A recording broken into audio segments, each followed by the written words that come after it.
Hey everyone, thanks for coming back. You're with the Duchess of Unicorn YouTube channel.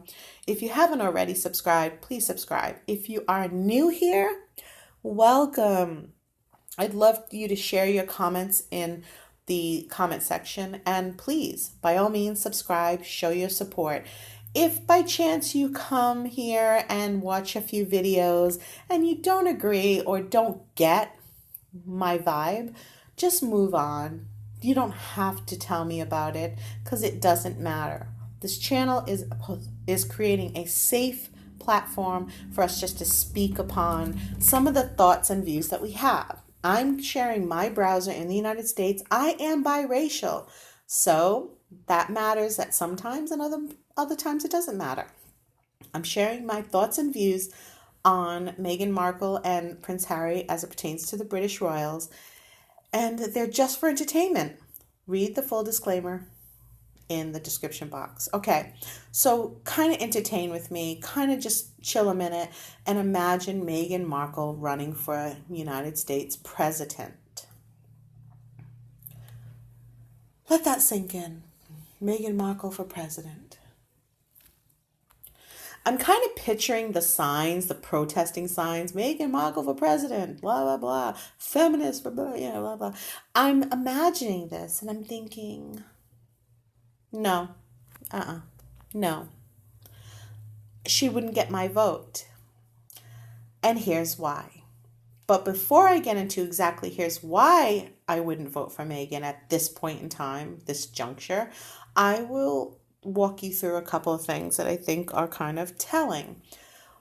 First, let's go back to how she met Prince Harry. She came out of somewhere near Jupiter, near Pluto, coming to Prince Harry all the way from outer space. Out of the blue, completely in the darkness, as if somebody in an invisible spot has an invisible chessboard and is moving pieces, and Meghan was one of them. She came out of nowhere, completely out of the dark. Magic? Perhaps. Then she happened to meet Prince Harry, and what are the odds of Prince Harry falling in love with Meghan Markle, who came out of the blue, out of nowhere, especially after dating Chelsea Davy, let's say. I mean, he's dated other women, but let's just say Chelsea Davy. Interesting, no? Yes. He also was introduced to Sarah. I forgot her last name, but if you remember her from being a yacht girl as well, she's a model, and I think she's from the UK as well. But her name is Sarah. I forgot her last name, and I did a video on her like last year. Okay, but she had been introduced or had been on a date with Prince Harry. In any way, shape, or form, she knew Prince Harry. She was introduced to him. And for some reason, they stopped dating. She's a beautiful woman. Now, and would also seem like more of a likely pair, but that doesn't matter. That's just, again, my opinion. But that person was also on the same yacht as Meghan Markle, of course with a bunch of other women, but it just so happens Meghan Markle was there. And on this particular boat with this particular group of people, Meghan Markle wasn't really the most beautiful woman there compared to the other women. And that says volumes to me that somehow the switcheroo is made between Sarah and then it became Meghan Markle in the front and center. Now, given Meghan Markle probably put herself in Prince Harry's line of view more often than not, sometimes when you just want someone to pay attention to you, you have to keep at it and keep being heard. And so she sold herself. Now, I mean, when I say she sold herself, I mean she sold the idea of him and her should kind of get together. It was pretty much a done deal. Then we saw them going on the tarmac into a private jet with her carrying a photo, like an artwork, and a teddy bear and a bunch of other little things, and Prince Harry and her. I thought that was kind of silly for a grown man in his 30s to give a woman a teddy bear it just doesn't seem age appropriate. You would think maybe someone who's a prince would send you a diamond necklace. And maybe, yeah, he would buy you art. He did buy her this art piece, but you saw them doing that. And then they went away, came back, and then they were engaged. Poof.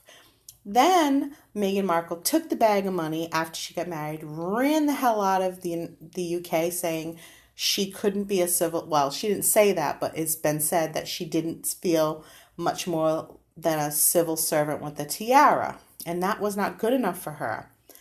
She came back to the United States, and since then she's has many PR stunts. One, Archwell. Well, I should go back before Archwell. She had announced Archwell in the top of the pandemic. Like, it was just, to me, the wrong time. And then Archwell got redirected over to Kanye West, Gold Digger. Everybody did it. Everybody found it. Everybody laughed. Thought it was hilarious, and suiting. It suited her. It suited the situation.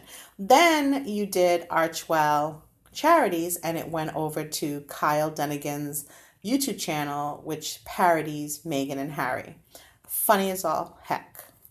And then now she did a delivery of meals to the critically ill that were self-isolating or quarantined, whichever, and people said that she and Harry had not the right PPE. They didn't have the right protective gear, and they were delivering and touching on meals and getting in their car, whatever, what have you.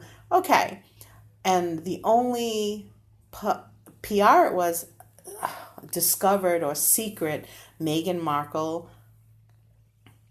delivers meals to self-isolating people during a pandemic, and everybody's like, oh. But people started to look at those videos and say, oh, look at those photos and say, wait a minute, that's not really Prince Harry, that's not really Meghan Markle, because you really can't see their face. Today's day and age, you should be able to clearly see people's face, especially with so many cameras. There's no people walking by on the street. But there was one photo of one person coming down the stairs. Okay.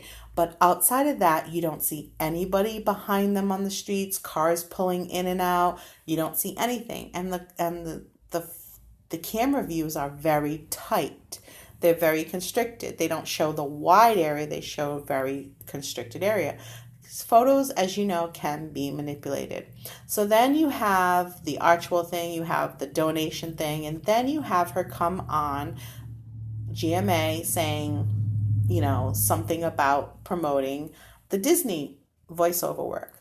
So you see that, and if you watched it, you saw how serious and clearly she spoke. There was no doe flapping eyes and trying to charm you, and there was no silly smile and giggling. She was very mature. It's almost as if we caught a glimpse of the real Meghan. However, now we're seeing the 2.0 where Meghan Markle is stepping up her professionalism. She's realizing people didn't buy into that giddy, kitty-like, batting your false eyelashes and smiling to win people's opinion. So what I'm trying to get at is now what we're seeing currently is after the GMA interview, which was pre-recorded about the voiceover work, you see her laying low. Now let's get into the idea, just the idea. We're not going to get much deeper than this, but just the idea of Meghan Markle becoming or running for president. So why I think this is a very, a 90% possibility is that she's come back to the United States and she's pulled Prince Harry with her.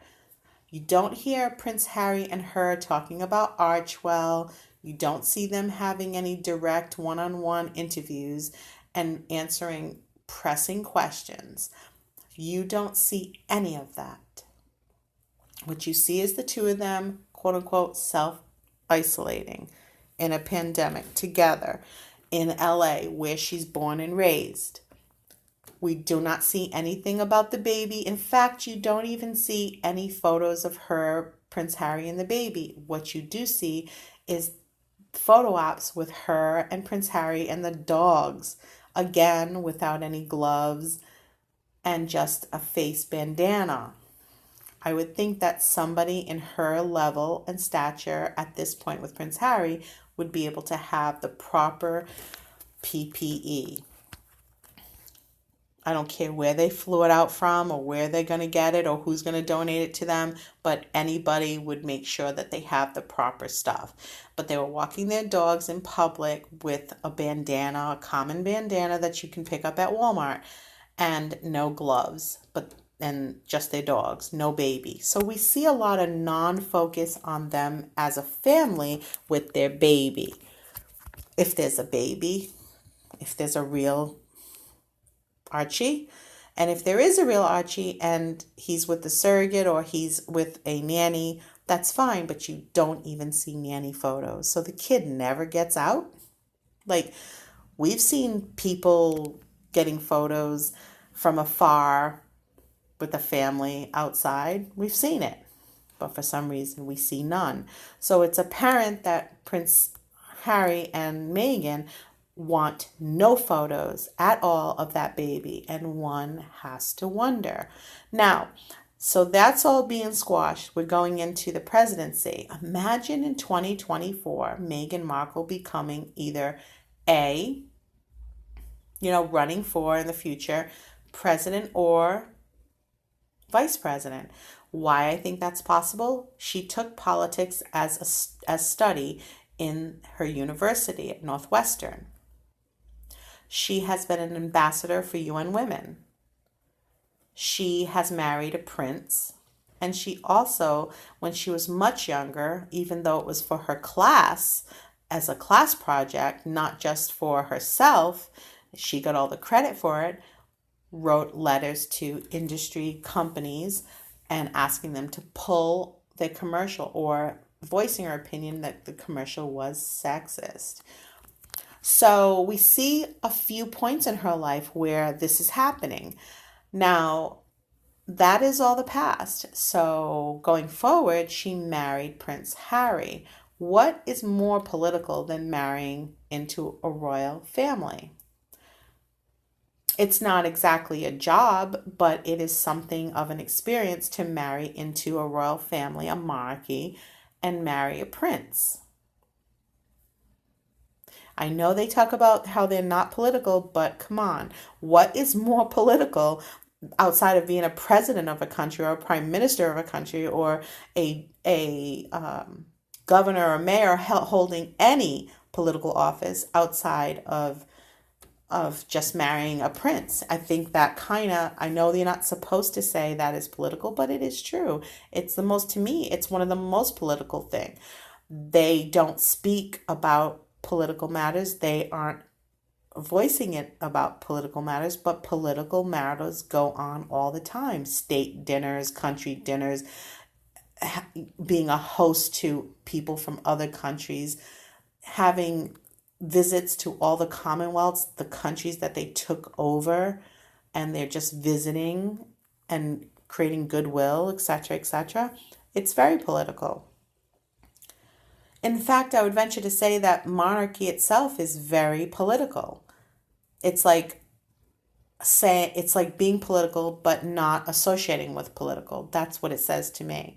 So just imagine Meghan Markle for presidency, and all the steps that she's doing right now are all leading up to the time and place that she can announce it. Imagine that. Imagine that. Why do I think that? Because I don't really see her acting, because I think that's a step down from where she wants to go. It's not an avenue that she needs to take. Secondarily, the United States is still owned by the United Kingdom. And I will put a link in the description box for you to go and look at that. But Social Security in Parliament has been discussed and has been labeled as the United States, along with the Isle of Man, along with the Mariana Islands, etc., etc., etc., and Ireland itself. So you will see, if you go on that link and you have time to, bore yourself to death, you will see that the United Kingdom has a special relationship with the United States, and it's called special because the UK still owns, the monarchy still owns the United States, if not certain territories of the United States, the whole of the United States under maritime law. So, given that, that's another interesting conclusion. So, will we see Prince Harry being like a vice?